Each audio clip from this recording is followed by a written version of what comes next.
तो महिला आरक्षण के लिए जो संविधान संशोधन है, इसका किसी ने विरोध नहीं किया है।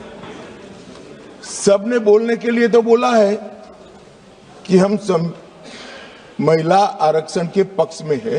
ये संविधान संशोधन जो आया है उसका हम स्वागत करते हैं, मगर उसको बारीकी से देखें तो इंडी अलायंस के सभी सदस्यों ने अगर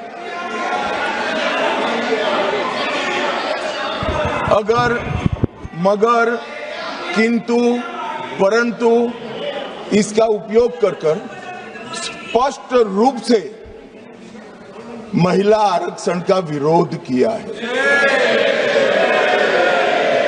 और मान्यवर कई जगह पे ऐसा दिखाई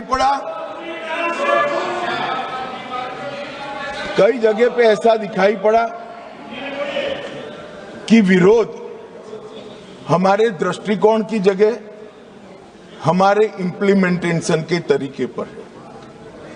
परंतु मैं इस सदन के माध्यम से देश की जनता के सामने स्पष्ट करना चाहता हूं कि ये जो विरोध है वो इंप्लीमेंटेशन का नहीं है। ये विरोध केवल और केवल महिला आरक्षण का ही विरोध किया। और मान्यवर,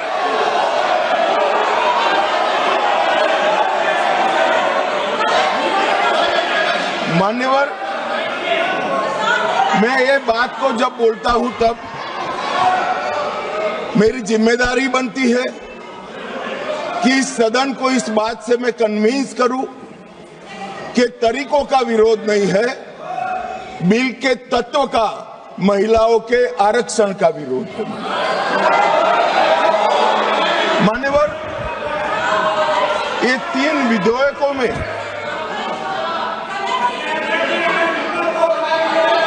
अरे धैर्य रखो भैया, धैर्य रखो, अखिलेश जी समझाओ जरा।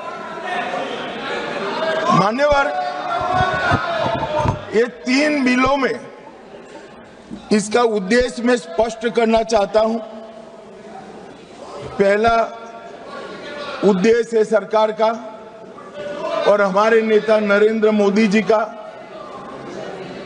कि महिला सशक्तिकरण करने वाले इस संविधान सुधार को समयबद्ध तरीके से लागू कर 29 का चुनाव महिला आरक्षण के साथ कराया जाए।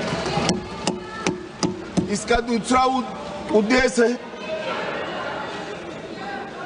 एक व्यक्ति एक वोट और एक मूल्य, इस सिद्धांत हमारे लोकतंत्र की नींव में जो हमारी संविधान सभा ने तय किया था, वो सिद्धांत के स्पिरिट को यहां पर लागू किया गया।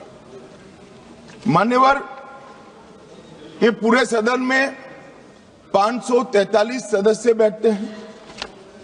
किसी की सीट में वोटर्स की संख्या 39 लाख है, किसी की 60,000, और ढेर सारी सीटें ऐसी हैं जो 70 के दशक में फ्रीज हो गए, तब से लेकर आज तक इतनी बड़ी हो गई है कि सांसद अपने मतदाता को अपना मुंह भी नहीं दिखा सकता, क्योंकि इतनी बड़ी आबादी को वो कैसे संभाल पाए।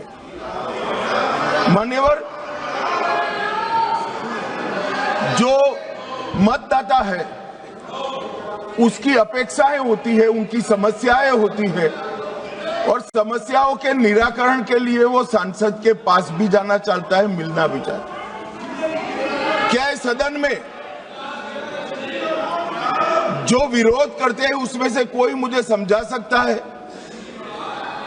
कि जिस सांसद के कॉन्स्टिट्यूएंसी में 39 लाख वोटर हो, वो किस प्रकार से अपनी सांसद की जिम्मेदारी का निर्वहन करेगा? और इसी विषय को दृष्टिगत रखते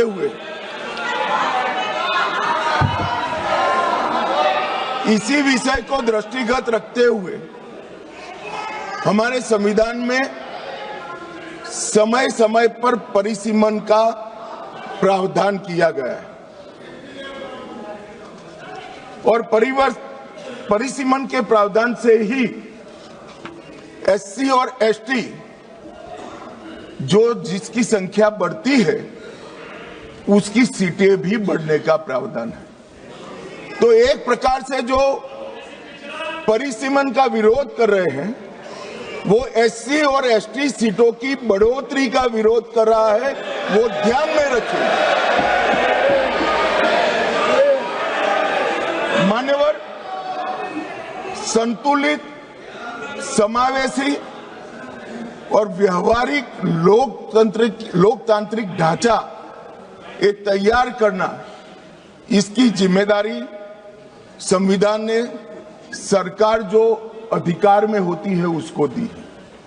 तो अभी ये जिम्मेदारी नरेंद्र मोदी जी की सरकार को दी गई है। उनको पसंद नहीं है, मगर ये तो देश की जनता निर्णय करती है। वो वंश परंपरागत नहीं होता है, वो लोग चुनकर भेजते हैं। संघीय संतुलन बनाने रखना, लोकसभा में जनसंख्या के अनुरूप प्रतिनिधित्व आना और राज्यों की शक्तियों के बीच में भी संतुलन बनाना, ये परिसीमन के उद्देश्य संविधान सभा की चर्चा और हमारे संविधान में परिसीमन का जो जिक्र है उसमें कहे।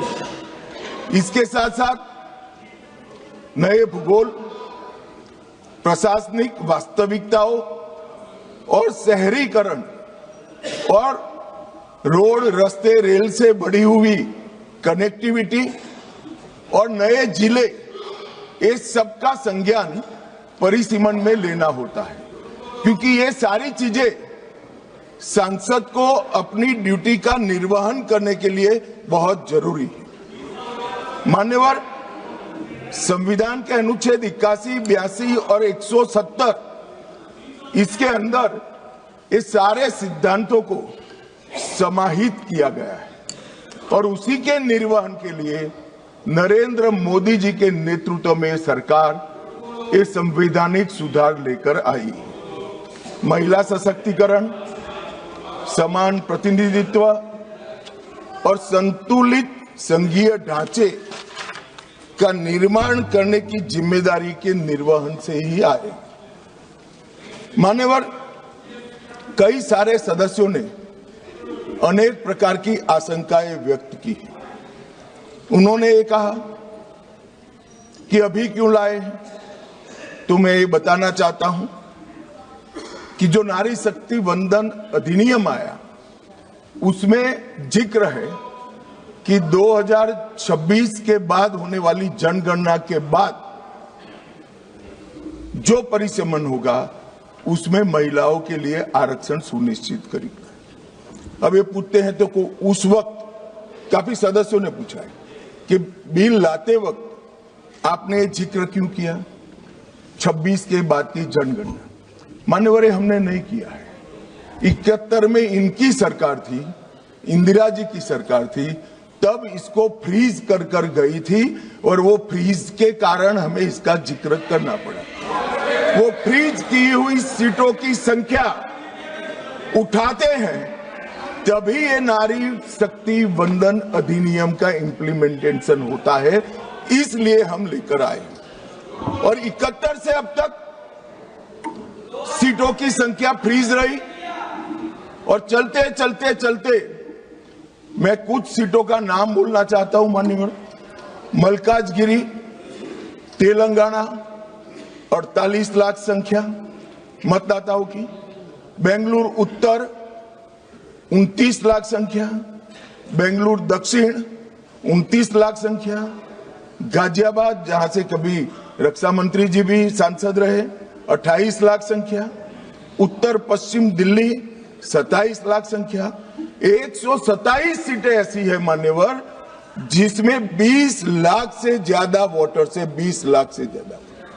अब मुझे कोई बताए भला, जहां 48 लाख वोटर है वो सांसद कैसे 48 लाख मतदाताओं की अपेक्षाओं के साथ अपने आप को मैच करो। इसकी पूर्ति